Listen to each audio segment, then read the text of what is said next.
니누에로 상징되는 아시리아라고 하는 나라에 대한 멸망에 대해서 하나님께서 나훔 선지자에게 주신 말씀, 그것이 바로 나훔서입니다. 아수르는 현재 세계 최강의 나라입니다. 아수르를 넘볼 수 있는 어떤 나라도 없습니다. 경제력, 군사력, 그 모든 것에서 세계 최고, 그것도 하루 이틀 그런 것이 아니라 500년 가까운 시간 동안 세계를 다스리는 어마어마한 나라였습니다. 그런 나라를 향해서 하나님께서 이 나라가 반드시 망한다, 반드시 멸망한다. 그리고 지금 현재 이 아수르라는 나라는 북이스라엘을 이미 멸망시켰고, 한번 히스기야 왕 때 18만 5천 명의 대군을 이끌고 남쪽 유다라는 나라를 이미 정복을 했어요. 그래서 전쟁 배상금으로 어마어마하게 털어갔어요.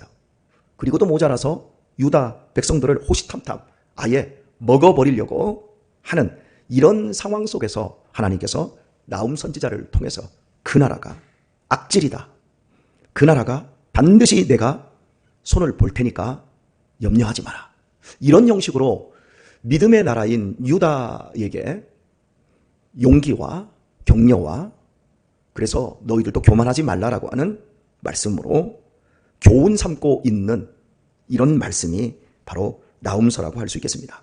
이 전체적인 배경을 여러분에게 말씀을 드렸고, 이제 읽은 오늘 본문의 말씀에서 노아몬이라고 하는 나라처럼 너희들도 망할 것이다, 이게 지금 우리가 읽은 말씀이에요. 말씀을 이제 보겠습니다. 네가 어찌 노아몬보다 낫겠느냐? 노아몬이라고 하는 나라보다 지금 아수르가 세계 최강이지만 그 나라보다 너희가 낫지 않다. 그런데 그 나라가 이미 멸망했지 않느냐? 그런 것처럼 너희들도 이렇게 멸망당할 것이다. 노아몬이라고 하는 나라는 역사 속에서는 테베라고 하는 이름으로 불렸습니다. 세계에서 가장 긴 강이 나일강입니다. 나일강 들어보셨죠? 모세가 빠졌다가 구원받았던 강. 애굽의 제일 밑쪽, 그리고 애굽의 국경을 넘어서 이집트의 국경을 넘어서 현재의 이티오피아라든지 이 밑에서부터 발원되어서 이게 시작되어서 저 위쪽 지중해까지 나아가는 정말 큰 강이고 긴 강입니다. 그 강의 하류에 알렉산드리아가 있고 현재 이집트의 수도인 카이로가 있습니다. 우리는 이집트 하면 알렉산드리아가 이집트의 예전의 수도였다라고 생각을 합니다. 그러나 이집트라는 나라의 역사는 상왕조, 또 중왕조, 하왕조까지 해서 그 왕조들이 계속해서 바뀌어요. 그리고 5천년의 세월 동안 이어져 왔어요. 그러다 보니까 이 이집트라고 하는 나라에는 왕조들이 바뀔 때마다 수도도 바뀌지요. 그래서 알렉산드리아가 있고 그 위쪽에 또 룩소라고 하는 이런 도시 그 국가도 있었고, 그리고 제일 그 상류 쪽에 오늘 본문에 나오는 노아몬이라고 하는 이런 고대 국가가 있었어요. 이 국가는 역사 표기로는 테베라고 이야기를 하는데, 여하튼 간에 이 테베는 우리가 요셉 시대를 알잖아요. 요셉이 애굽에 잡혀갔을 때에 그때 시대가 아니에요. 그때 시대로부터 약간 뒤쪽에 있는 애굽의 18왕조로 이렇게 시작되어지는 힉속스 왕족이 바로 요셉 시대에 그 뒤에 있었던 왕조였거든요. 이때를 지나서 18왕조부터 시작될 때 테베라는 나라가 급상승하게 되어집니다. 이 나라에는 기록에 의하면 2만 대의 병거를 소유했다고 합니다. 여러분, 2,000대의 병거도 아니고 2만 대의 병거를 가졌다면 정말 어마어마한 나라였던 겁니다. 그 군사력 면에서 천하무적이라고 할 수 있는 이런 나라였던 거예요. 바로 그 나라. 그러면서 네가 어찌 노아몬보다, 이 테베보다 낫겠느냐? 현재 아수르의 권력이 세계 최강이라 할지라도 너희가 테베보다는 못하다. 그러면서 이제 테베라는 나라의 이제 그 군사적인 위치, 이걸 이야기를 하고, 그들이 이제 결국 멸망당할 때의 비극을 또한 여기서 이야기를 해줘요. 그러면서 너희들도 이렇게 될 것이다. 자, 이제 계속해서 봅니다. 노아몬보다 낫겠느냐? 그는 강들 사이에 있으므로 물이 둘렀으니 바다가 성루가 되었고 바다가 성벽이 되었으며 말을 합니다. 위치적으로 얘기했을 때 강물을 다 끌어들였어요.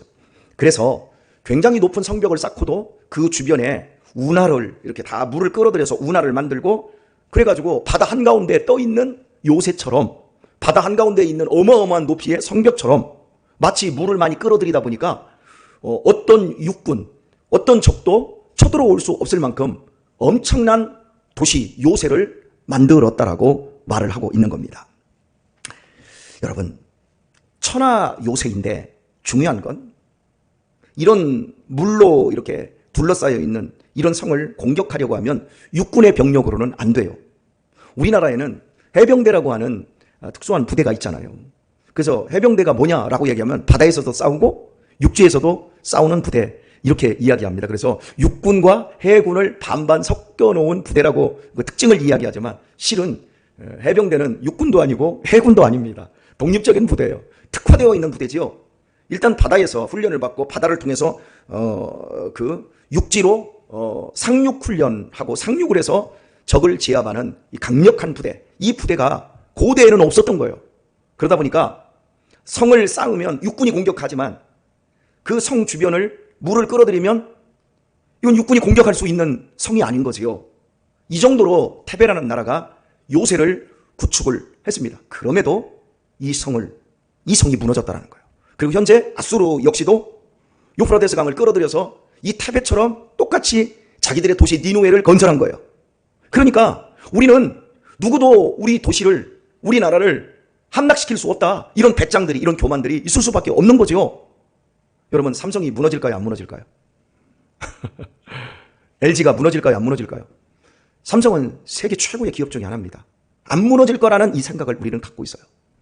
근데 무너집니다.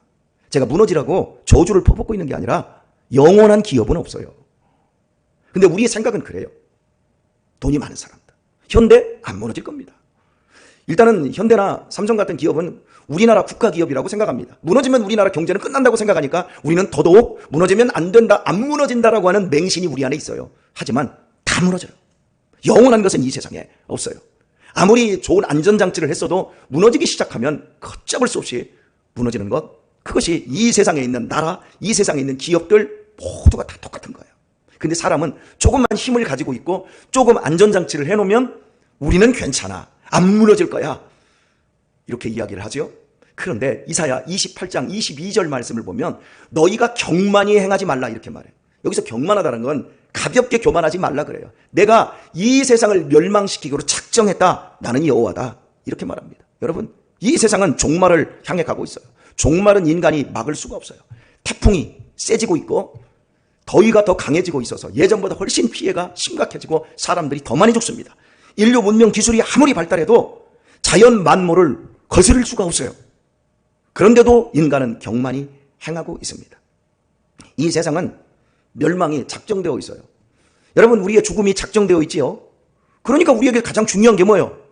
당장 지금 죽어가는 사람에게 제일 중요한 게 뭐예요? 너 좀 돈 좀 벌어라. 내가 이번에 투자하는 방법, 너 1,000만 원만 투자하면 내가 10억 벌게 해줄게. 틀림없어. 이런 얘기가 죽음 앞에서 무슨 소용이 있겠어요?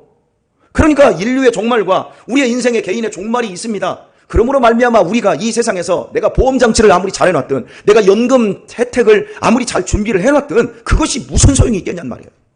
그러면서 이 하나님께서 나움 선지자를 통해서 아수르라는 나라가 이런 지금 강력한 제국을 건설해놓고 지금 주변의 나라들을 다 괴롭히고 있는 거예요. 유다 백성이 너무너무 지금 괴로운 거예요. 그런데 하나님께서는 이 아수르의 전에 있었던 세계 최강의 테베라고 하는 나라가 이런 운하를 가지고 이런 성벽을 건설하고 그 안에서 자기들이 무너지지 않을 줄 알았는데 무너졌다라고 하는 걸 말하면서 겸손하라고 이야기하고 있는 거예요. 말씀 더 볼까요? 9절을 보면 구스와 애굽이 그 힘이 되어 한이 없었고 붓과 루빔이 그의 돕는 자가 되었으나 말합니다. 여기서는 구스와 애굽은 말 그대로 이집트입니다. 그러니까 현재 이 테베라는 나라가 이집트의 상류 쪽을 지배하면서 아프리카와 이 중앙아시아, 이 서남아시아 쪽을 지금 아우르는 맹주 국가로 있는 거예요. 그때 구스라는 애굽의 또 다른, 이집트의 또 다른 나라, 그리고 이집트와 이런 나라들이 현재 이 테베에게 복속되어서 그 힘을 나누어 주고 있는 거예요. 그리고 밑에 나오는 붓과 루빔, 이 붓이라는 나라는 현재의 이 소말리아 지역을 의미를 하고 있고요. 루빔은 리비아를 이야기를 하고 있습니다. 자, 그러니까 이런 겁니다. 여기 한번 보실까요? 손이 이렇게 있으면, 테베가 있으면 동서남북에 태베를 돕고 태베를 지지하고 있고 태베의 유성 국가들이 있는 거예요. 그러니까 태베를 공격해 두려고 하면 제일 먼저 어디부터 공격을 해야죠? 주변의 나라부터 공격을 해야 돼요. 그러니까 누구도 태베가 망한다라고 하는 걸 생각할 수가 없어요. 그러면 여러분 얼마나 안심이 될까요? 오늘 사람들이 어디로 이민을 제일 많이 가죠? 우리 대한민국이 전쟁설이 날 때마다 제일 이민 가는 곳이 어디죠? 미국이에요. 미국은 본토가 한 번도 공격을 받지 않은 세계 최강의 나라다. 미국이라는 나라는 세계의 모든 나라를 상대로 해서 동시다발적으로 전쟁할 수 있을 만큼 어마어마한 군사력을 가지고 있습니다. 그러니까 다 미국으로 가는 거예요. 이런 나라가 망한다고 생각합니까? 미국의 유성 국가가 어디예요? 영국이에요. 영국은 미국의 꼭두각시와 똑같아요, 지금. 그러니까 영국을 건드리면 미국이 달려들 거예요. 프랑스도 마찬가지예요. 호주도 마찬가지예요. 다 영국에서 나온 식민지 국가였다가 다 독립을 했는데 이런 나라들이 다 미국의 유성 국가와 똑같아요. 우리나라 건드리면 누가 도와줘요? 미국이 도와줘요. 그럼 미국이 뭐 어떤 러시아와 아니면 중국하고 전쟁이 붙으면 우리나라는 가만히 있나요? 우리나라가 중국을 공격하고 러시아를 공격할 거예요. 이렇게 엮여져 있는 최강의 나라가 미국이에요. 태베라는 나라가 이러했어요. 이렇게 지리적인 것, 군사적인 요충지 만들어 놓고 주변의 나라들을 다 자기 부하로 만들어 놓고 누구도 건드릴 수 없는 나라. 여러분, 조직폭력배 두목이 싸움을 잘합니까? 김두한이나 이정재는 싸움을 잘했지만 그 이후에 조폭들은 싸움을 잘하는지는 모르겠어요. 조양은 씨는 정말 싸움 잘했어요. 김태촌 씨도 싸움을 잘했어요. 그 이후에 나오는 이런 조폭 두목들은 어지간하면 무기를 써서 비열하고 야비하게 한단 말이지요. 맞다이를 안 하지요. 그래도 건드리지 못하는 이유가 뭐예요? 그 밑에 있는 수없이 많은 부하들 때문에 건드릴 수가 없는 거예요. 현재 태베라는 나라가, 아수르라는 나라가 이런 형식으로 자기를 보호할 수 있는 최강의 나라가 되었어요. 그런데 그들이 망하고 공격받게 됐을 때의 상황이 어떻습니까? 10절부터 그냥 12절까지 그냥 제가 쭉 읽어보겠습니다. 읽는 거로 여러분 기억하세요. 그가 포로가 되어 사로잡혀갔고 그 어린아이들은 길 모퉁이에 메어침을 당하여 아이들은 칼까지 쓸 필요도 없어요. 그냥 들어서 바닥에다 그냥 맺혀서 다 그냥 머리통 깨트리고 배 터져서 죽여버린 거예요. 이런 무시무시한 일들이 벌어졌다는 거예요. 그리고 그 존귀한 자들은 제비 뽑혀 나뉘었고 태베를 다스렸던 그 부자들, 그 정치인들은 모두 제비 뽑혀 이 나라 저 나라로 노예로 팔려갔고 그 모든 대인은 사슬에 결박되었나니 그 컸다고 그 세상의 권력을 누렸던 사람들은 다 쇠사슬에 묶여서 그냥 끌려가는 거예요, 포로로. 그리고 너도 취한 바 되어 수물이라 다 취해서 그런 거예요. 술에 취한 것처럼, 술에 취하면 사람이 간이 배 밖으로 나오는 것처럼 다들 자기에게 도취돼 버린 거예요. 권력에 취해버리고 다 취해서 나중에는 이제 수물이라 너도 대적을 인하여 피난처를 찾아보리라. 이 사람들의 피난처, 이 사람들의 요새는 태베라는 도시였는데 이게 아무짝에 쓸모없게 된 거예요. 그리고 너의 모든 산성은 무화과 나무에 처음 익은 열매가 흔들리기만 하면 먹는 자의 입에 떨어짐과 같으리라. 여러분, 우리나라에 가을철에 가장 무서운 건 태풍입니다. 사과가 익어가고 배가 익어갑니다. 근데 딸 때가 거의 될 쯤 되면 어떻습니까? 이게 커졌어요. 그래서 나무가 막 찢어질 정도로 이게 위태위태하게 이게 걸려 있잖아요. 그때 여러분, 태풍이 오면 어떻게 하죠? 난리가 나는 거예요. 다 떨어지는 거예요. 그러면 낙과 1년 농사 짓기 위해서 이 과수원 농부가 봄부터 가지치기 해주고 꽃 나오면 수정해주고 꽃 따주고 거기다가 배 같은 경우에는 봉지 씌우고 이 일을 얼마나 많이 합니까? 농약을 얼마나 많이 하고 거름을 얼마나 많이 넣고 비료를 얼마나 많이 줍니까? 이제 다 딸 때가 되었는데 이만큼 열어가지고 태풍이 오면 와르르 떨어지는 거예요. 그런 것처럼 태베라는 도시가 무너질 때 이런 형식으로 무화과 나무의 열매가 막 바람에 와르르 떨어지는 것처럼 다 떨어져 버리는 거예요. 우리 수양관에 밤이 엄청 많이 열렸어요. 근데 지난 비 올 때 있잖아요. 태풍 왔을 때 그때 밤이 한 이만시간 게 그냥 밤생이가 이만시간 게 막 떨어져가지고 바닥에 쫙 깔렸어요. 그래서 내가 김 장로님한테 왜 너 밤이 이렇게 많이 떨어졌냐고 그랬더니 떨어져도 붙어있는 놈은 붙어있다고 이렇게 얘기해요. 맞아요. 우리 먹을 건 붙어있어요. 하나님께서 하시는 일이에요. 그런데 한 번 또 오잖아요. 그러면 먹지도 못하고 다 떨어지는 거예요. 이 밤 같은 경우는 그래서 떨어져도 이게 까면 먹을 게 있어요. 그런데 일반 사과, 배 같은 경우에는 그냥 떨어지면 감 같은 거 떨어지면 그냥 다 착살나버려요.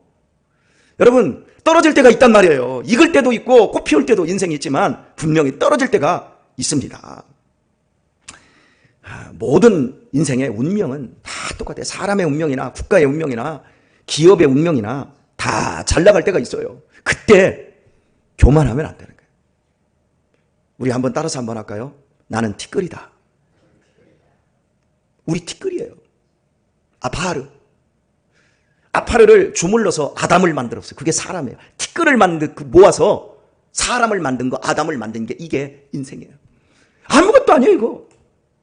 우리 가가지고 죽으면 불 질러봐요. 다 티끌이에요. 썩어도 티끌이고. 지금 티끌에 숨이 붙어 있고, 이 티끌 속에 내 영혼이 들어있고, 이 티끌 속에 성령이 함께 하시니까 우리가 지금 이렇게 행복하게 사는 거예요. 교만하지 마십시다. 여러분 이러고 싶지요. 목사님이나 교만하지 마세요. 예. 이놈이 왜 이렇게 교만해지는지 모르겠어요.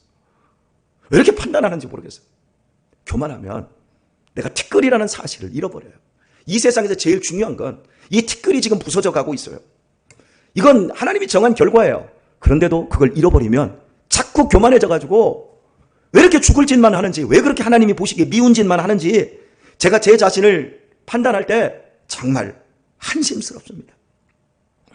인간이 티끌인데 여러분이 티끌이 모이면 흙이 돼요.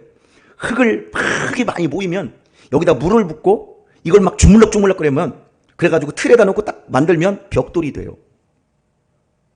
최초의 인간 영웅이 니무롯입니다. 니무롯이 뭐야? 그 니무롯 이게 얼마나 똑똑한지, 얼마나 힘이 있었던지. 이 니무롯이 야 모여라.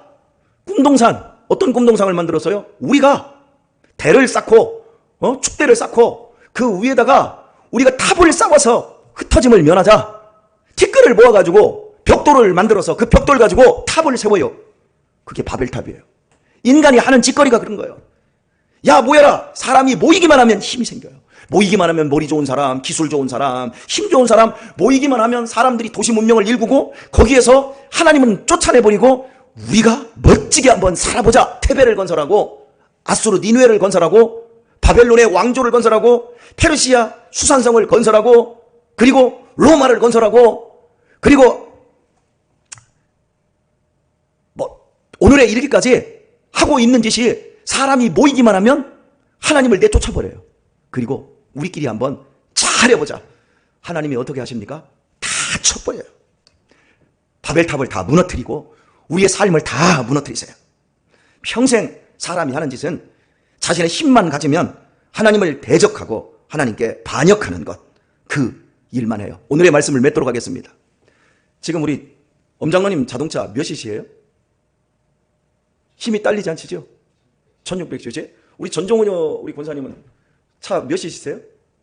모르세요? 그냥 힘 딸리지 않지요? 1600cc. 예.